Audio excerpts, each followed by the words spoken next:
আজকে খুবই সহজভাবে হাঁড়ি ভাঙ্গা মিষ্টি রেসিপি দেখাবো।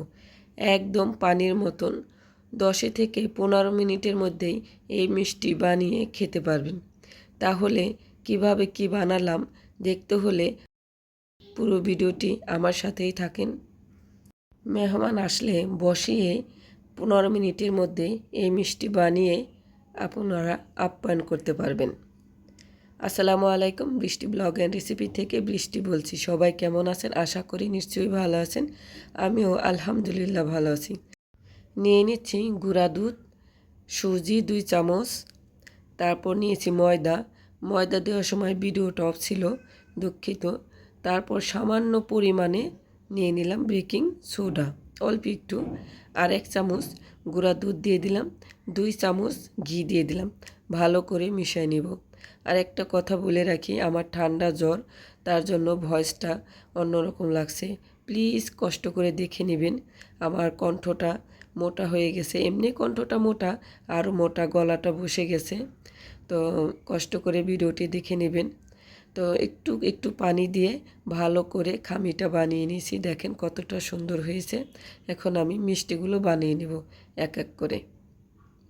আমি অল্প করেই বানাচ্ছি মিষ্টি, মাত্র 6টা মিষ্টি হয়েছে। এখন এই মিষ্টিগুলো আমি হালকা করে ভেজে নেব। তো এখন তেলটা যখন অল্প গরম, তারপরে মিষ্টিগুলো দিয়ে দিব। তেল গরম হচ্ছে, মিষ্টিগুলো ফুলে গেছে। এই অবস্থায় আমি মিষ্টিগুলো উঠাই নেব, আর ভাজবো না।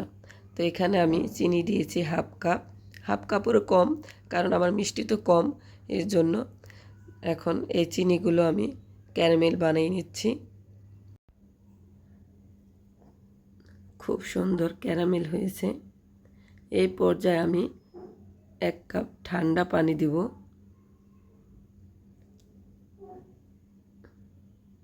তারপর 1 কাপ দুধ দিয়ে দিলাম, 1টা এলাচ দিয়ে দিলাম। এখন বলক আসুক। বলক এসে গেছে, মিষ্টিগুলো দিয়ে দিলাম। মিষ্টি কিন্তু গরম গরম অবস্থায় দেওয়া যাবে না, বলক আসছে।